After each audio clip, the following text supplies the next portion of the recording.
no le pongo. Estudiamos la anatomía del riñón, la irrigación del riñón, ¿no? Los nefrones, sus partes, ¿no? Fisiología, vimos las funciones de los riñones, ¿no? ¿Verdad? Y empezamos a estudiar los procesos que ocurren en los riñones destinados a la formación de la orina, que son tres, ¿no? Son tres. ¿Cuáles son? Uno, filtración glomerular. Dos, reabsorción tubular. Y tres, secreción tubular. Muy bien. Entonces, básicamente es estudiar estos tres procesos, ¿no? Habíamos estado revisando la filtración glomerular, ¿no? Proceso que se realiza en los glomérulos.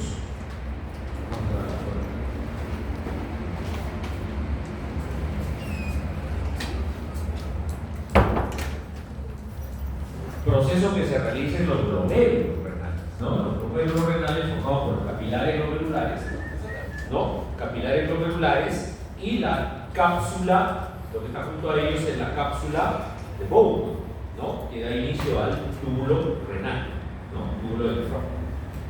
Entonces, habíamos dicho, por ejemplo, que llega una cantidad de sangre por la arteria renal, llega hasta los capilares glomerulares. Flujo de sangre, que si yo lo expreso como flujo plasmático, o sea, flujo plasmático renal efectivo, más o menos es una tasa de 600 mililitros por litro. Ese es el flujo plasmático renal efectivo, la cantidad de plasma que llega a los riñones de manera efectiva, es decir, que llegue a los capilares glomerulares para que se pueda filtrar. Y de este volumen, 600 mililitros por minuto, no se va a filtrar con los 600. No se va a filtrar los 600. ¿Cuánto se filtra? Mira, ¿cuánto se filtra? De los 600, ¿cuánto se filtra? 120. 120. Y esta es la tasa, estos 120 mililitros por minuto, es la tasa de filtración glomerular. Es la tasa de filtración glomerular. Entonces, ¿cómo puedo saber la fracción que se ha filtrado? Es muy fácil. La fracción de filtración va a ser igual a la tasa de filtración glomerular, que es 120, sobre el flujo plasmático renal efectivo, que es 600. Y si usted divide 120 entre 600, ¿cuánto es? 0.2. 0.2. ¿No? 0.2. O sea, 20%. Si lo quiero empezar a contar. Quiere decir que de la cantidad de plasma que llega, se filtra un 20%. Esa es una fracción de filtración, digamos, normal. ¿De acuerdo? Ahora, ¿esta tasa de filtración de 120 mililitros por minuto también es normal o no? Sí, se puede considerar normal, porque yo les había señalado que el valor normal de la tasa de filtración glomerular es 125. Pero 120, digamos que está dentro de lo aceptable. ¿Cuánto se puede aceptar? A partir de 100. ¿Más o menos? A partir de 100 a 125 podemos considerar que es una tasa de filtración glomerular normal. Si lo expresamos en mililitros por minuto.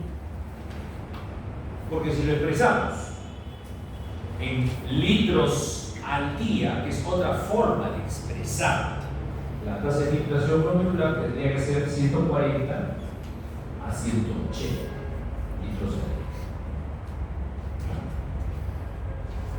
día. Es lo mismo. Si usted saca de la cuenta, lo multiplica, por ejemplo, por minuto, lo multiplica por 60 y después por 24 horas sale esta cantidad, 180. Es otra forma de empezar, pero lo que se estila, ¿no? Lo que se estila es expresar en mililitros por minuto, ¿no? Para que se filtre una sustancia, tiene que atravesar la membrana de filtración glomerular. Y esa membrana de filtración glomerular va a estar formada por las células endoteliales. Este es el capilar glomerular, revestido por los podocitos, que son las células epiteliales de la cápsula de Bowman. Tenemos entonces las células endoteliales, la membrana basal y los podocitos. ¿No? Acá lo vemos. Las células endoteliales además dejan entre ellas poros. ¿Se acuerdan? Hay poros o fenestras. Es un endotelio fenestrado. Tenemos la membrana basal glomerular y de ahí tenemos los podocitos. Los podocitos, que también dejan espacios entre ellos. Estos elementos constituyen la membrana de filtración glomerular. Acá tenemos también otra imagen. Mira, acá están las células endoteliales que dejan poros entre ellas, la membrana basal glomerular y acá tenemos las prolongaciones de los podocitos. ¿De acuerdo? ¿Qué más estamos viendo? Que hay también glucocálix, ¿no? Que sale de las células, en este caso endoteliales, glucocálix. Y este glucocálix otorga a esa parte una zona de cargas negativas. Esta zona tiene cargas negativas. Eso hace que se facilite la filtración de sustancias que tienen carga positiva. Porque cargas opuestas se atraen. Entonces, si acá hay cargas negativas, viene una molécula con carga positiva y va a filtrarse más fácilmente. Pero si viene una molécula con carga negativa, viene y es repelida. ¿No? Es repelida porque cargas negativas se oponen. Entonces, en la membrana de filtración hay moléculas con carga positiva, van a ser filtradas más fácilmente que aquellas que tienen carga negativa. Acá lo mismo, fíjate, acá están las células endoteliales con sus poros o fenestras, por ahí pasan las sustancias, ¿se acuerdan? La membrana basal y los podocitos, que también dejan espacios entre ellos. Y acá están las cargas, ¿ven? Puras cargas negativas, son cargas fijas. Por acá hay cargas negativas, por acá también. Entonces, si una sustancia tiene carga negativa, llega acá y es repelida. Pero si tiene carga positiva, pasa más rápido. ¿Ya? Bueno, esto es lo mismo. Ven el glucocálix, ¿no? Las células endoteliales tienen glucocálix y eso determina la presencia de esas cargas negativas.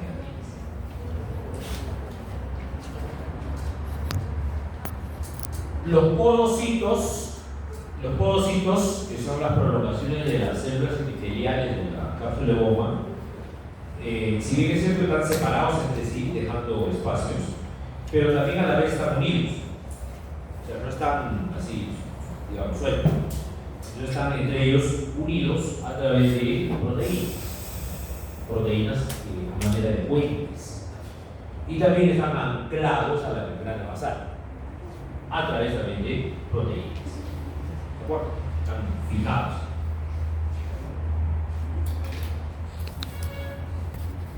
¿No? Entonces, ahí tenemos la barrera de filtración, que viene a ser las células endoteliales, ¿no? La membrana basal y esto serían los podocitos, ¿no? Las sustancias simples que se filtran pasan entre las células endoteliales, atraviesan la membrana basal y entre los podocitos. Obviamente, acá mucho va a intervenir el tamaño, aparte de la carga, ¿no? También interviene el tamaño de la molécula. Si es una molécula muy grande, no pasa por el poro, ¿no? Si es pequeña, sí. Si es pequeña, pasa. Pero moléculas grandes no pasan, no son filtradas. Por ejemplo, las proteínas, las mágicas, ¿no? Las proteínas plasmáticas no pasan. Como muy grandes, como un colador, ¿no?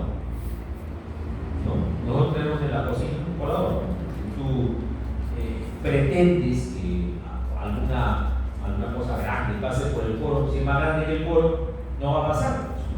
No va a pasar. Pero moléculas que sean pequeñas sí pasan por los poros. ¿De acuerdo? Igualito. La membrana de filtración es como un poro, una membrana porosa. ¿Se acuerdan del glucocáliz que tenían las células endoteliales? Tienen proteoglicanos, cianoproteínas, y tienen una carga negativa alta. Una carga negativa alta. Está reforzado con proteínas plasmáticas, ¿no? También con carga negativa. Entonces es una barrera selectiva en las cargas. Moléculas con carga negativa son repelibles, pero con carga positiva sí pasan con cierta facilidad. La membrana basal glomerular tiene un material similar al gel, ¿no? Tiene bastante agua, 90-93% de agua, tiene un grosor de 300 nanómetros, posee colágeno tipo 4, melanina, etc. Y constituye una fuerza mecánica que tiene que atravesar las sustancias. La membrana basal sí tiene que atravesar, ahí no hay poros, se tienen que atravesar. Y los podocitos, ¿qué cosas son? Son las células, son las prolongaciones, ¿no?, de las células epiteliales de la cápsula de Bowman. Contienen ácidos grasos sulfatados y glucoconjugados. Entonces, para que se produzca la filtración glomerular, ¿no?, intervienen tres cosas. Primero, el peso. Segundo, la carga. Y tercero, la forma de la molécula que se quiere filtrar. Por ejemplo, el peso. Entre mayor sea el peso de una molécula, menor será su filtración. ¿Estamos de acuerdo? Entre menor sea el peso, o sea, entre más molécula, mayor será su filtración. Que puede pasar más fácilmente. Eso es importante. La carga, ¿será importante o no? Moléculas que tienen carga negativa se filtran menos. Y moléculas que tienen carga positiva se filtran más. La forma, ¿tiene que ver la forma? Como son poros, ¿qué pasa si hay una molécula larga, que es como un gusanito? Como un gusanito. Y otra molécula que sea como una pelota. La que es como un gusanito se mete entre los poros. Entonces, las moléculas que tienen formas largas, las moléculas que tienen formas largas pasan mejor, ¿no?, que aquellas que tienen forma esférica. Entonces así se atracan, no pasa. ¿De acuerdo? Entonces la forma de la molécula también importa, ¿no? También importa. Si la proteína es de alto peso molecular, como por ejemplo la inmunoglobulina G, que pesa 150 kilodaltos y su radio es de 55 Amsor, no pasa, no se filtra, muy grande, no pasa por el mundo. ¿Y qué pasa con proteínas ya de peso molecular más bajo? Menos de 40 kilodaltos, el radio es menos de 30 Amsor. Esas sí pueden pasar. O sea, son filtradas. Y de ahí son reabsorbidas, porque tampoco deben aparecer en la orina. En la orina no hay proteínas. No es así. No debemos eliminar proteínas. Entonces, quiere decir que si hay algunas proteínas que se filtran, esas proteínas, sobre todo las más pequeñas, esas tienen que reabsorberse. Para que no aparezcan finalmente en la orina.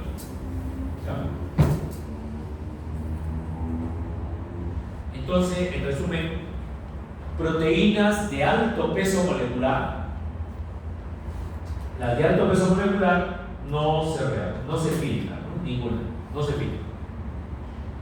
La albúmina es una proteína relativamente pequeña, no es muy grande, entonces una parte de la albúmina se filtra, ¿verdad? Una parte. Pero esta parte que se filtra se reabsorbe. No, se reabsorbe. ¿Y proteínas de bajo peso molecular se filtran o no? No. Sí, sí se filtran, ¿ve? Se filtran, pero tienen que ser reabsorbidas completamente para que no aparezca hemoglobina. O sea, finalmente ninguna proteína aparece en condiciones normales. En condiciones normales. Porque si aparece, ¿qué tal si yo haces un examen de orina a un paciente y hay presencia de proteínas en la orina? Lo que se conoce con el nombre de proteinuria. ¿Qué significa eso? Fácil. ¿No hay una absorción adecuada? Si es que hay proteínas en orina, quiere decir que está alterada esta membrana. Y también la... Está alterada esta membrana, los poros se inflaman y se abren. Y al abrirse, pasan y pasan y pasan. ¿Y la tubular tampoco? Claro, pero básicamente cuando hay proteinuria en orina, lo más importante ¿La es que está cápsula? dañada la membrana de filtración. Porque la tasa de reactor es pequeñito. O sea, se reabsorbe proteínas sí, pero poquito. Ya que la mayor parte no se filtra. Entonces, si aparece una gran cantidad, ¿ves? Aparece una ausencia de proteína. Pero si aparece una gran cantidad de proteínas en orina, quiere decir que lo primero que yo tengo que pensar es en un daño de la membrana de filtración. Eso se conoce con el nombre de una glomerulonefritis. Glomerulonefritis. Entonces, todo paciente que tiene glomerulonefritis tiene gran cantidad de proteínas en la orina. Por ejemplo, paciente con lupus. ¿Saben lo que es el lupus? Paciente con lupus tiene glomerulonefritis avanzada, severa. Paciente con lupus, en sus examen de orina, el lupus tiene una gran cantidad de proteínas que eliminan en la orina. ¿De acuerdo?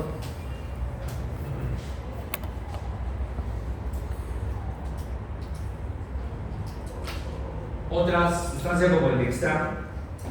El dextrano puede tener carga positiva, neutra o negativa. El dextrano con carga positiva, ¿cómo se filtrará? ¿Más fácilmente o con más dificultad que el dextrano con carga negativa? Más fácilmente. Más fácilmente, claro. El dextrano con carga positiva se filtra más fácilmente. El que tiene carga neutra, más o menos. Pero el dextrano con carga negativa Se repele. Claro, se repele, entonces no se filtra adecuadamente. Es más difícil que se filtre. Se puede filtrar, pero es más difícil. Ya, entonces, ¿qué sustancias se filtran sin problema, libremente? El agua, ¿no es cierto? Los iones, sodio, potasio, cloro, bicarbonato, magnesio. La glucosa también. La glucosa se filtra sin problemas, porque son moléculas pequeñas, de bajo peso molecular, la urea, la creatinina, la insulina.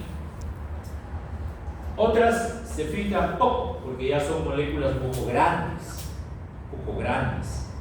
La beta-2-microglobulina, la alfa-1-microglobulina, la alúmina, a pesar que es una proteína, pero es una proteína de bajo peso, entonces se filtra un poco. ¿Y quiénes no se filtran? Son las proteínas más grandes, ¿no? Inmunoglobulina, por ejemplo, son proteínas grandes, la ferritina. Y ni hablar, células ya es más grande que proteína, por ejemplo, un glóbulo rojo, un leucocito. Ya eso definitivamente no. Entonces nosotros podemos calcular la carga filtrada al día dependiendo de la concentración sérica. Por ejemplo, el caso de bicarbonato. El bicarbonato tiene 24 miliequivalentes por litro, su concentración mensual. Y en base a esta concentración podemos calcular cuánto es la carga filtrada al día. Serían 3.600 miliequivalentes. Y así podemos calcular en base a la concentración plasmática cuánto es la carga filtrada al día de cada sustancia.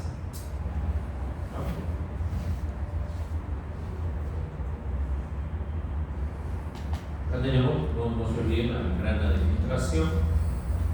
Acá están las células endoteliales, mira, células endoteliales que dejan poros o fenestras entre ellos.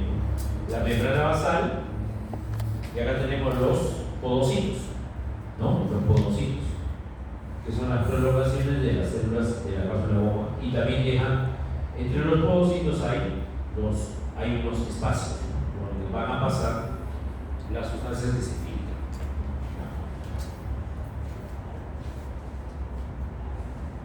Entonces, la tasa de filtración glomerular o índice de filtración glomerular se puede calcular utilizando esta fórmula.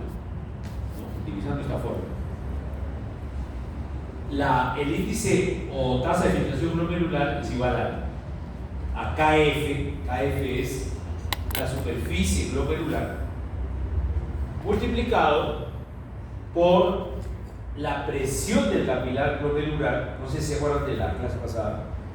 La presión del capilar glomerular es la fuerza, ¿no?, con la cual la sangre quiere entrar, ¿no?, dentro del túbulo.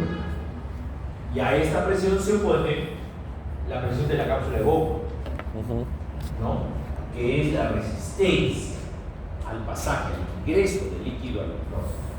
Y también se opone la presión oncótica, oncoloide-osmótica, ¿no?, que es la presión que ejercen las proteínas del plasma que tratan de retener agua en el capilar. Acuérdense que en la clase pasada dijimos que esta fórmula corresponde a la presión neta de filtración. La presión neta de filtración es igual a la presión del capilar glomerular menos la presión de la cápsula de Bowman menos la presión oncótica. Entonces, la fórmula de la tasa de filtración glomerular se resume a KF, que es el coeficiente de la superficie glomerular, por la presión neta de filtración. La presión neta de filtración. Este KF, esta superficie glomerular, es precisamente pues el área de todos los capilares glomerulares. Entre más capilares glomerulares haya, más área de superficie, y por lo tanto habrá mayor tasa de filtración. ¿Qué pasa en las glomerulonefritis? Por ejemplo, estábamos conversando. Se dañan los glomérulos, comienzan a destruirse los glomérulos. Entonces, si se destruyen los glomérulos, ¿qué pasará con la superficie glomerular? ¿Va a entrar agua? Va disminuyendo. Y si va disminuyendo la superficie glomerular, obviamente la tasa de filtración glomerular también va a ir disminuyendo. Los pacientes con lupus, por ejemplo, terminan haciendo insuficiencia renal, porque la caída de la filtración glomerular, ¿no?, es característico de una insuficiencia renal.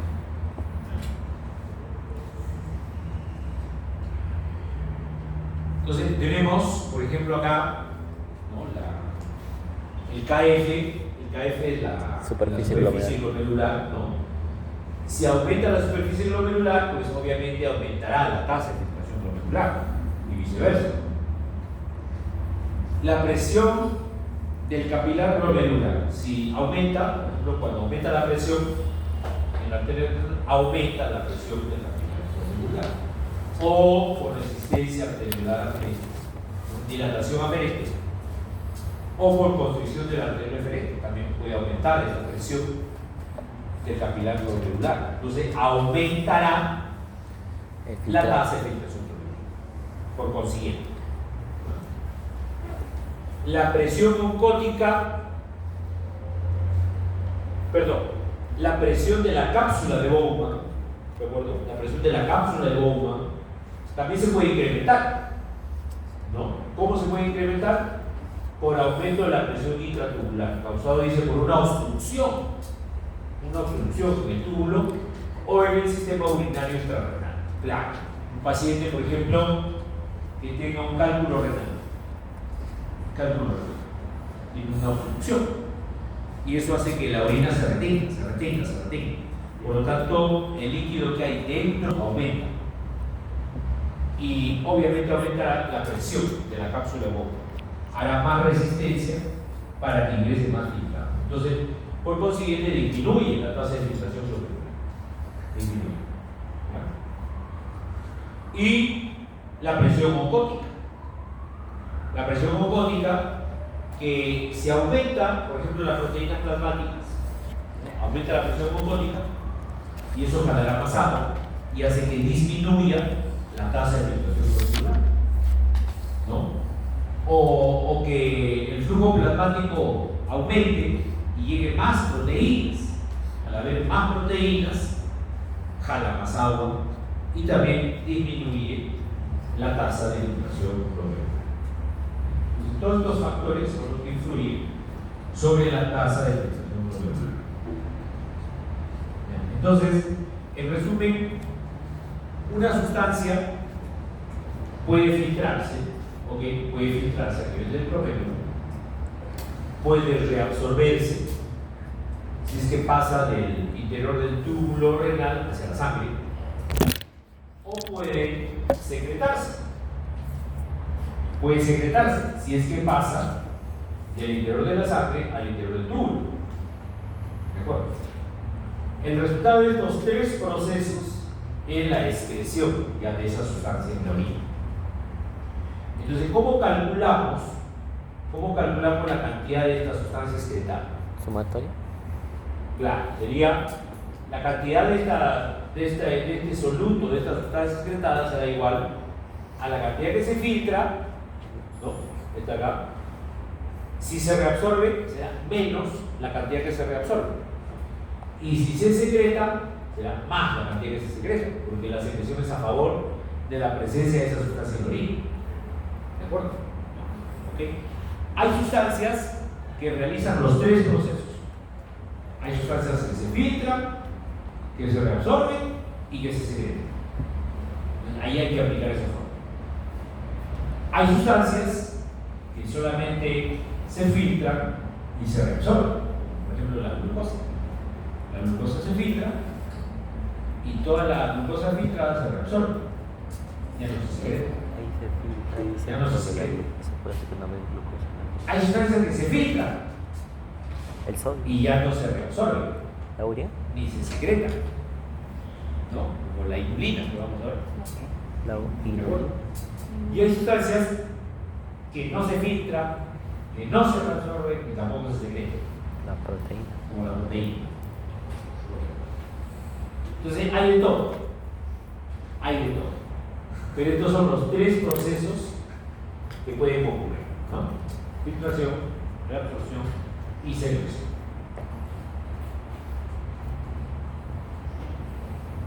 Ya. Muy bien. Entonces,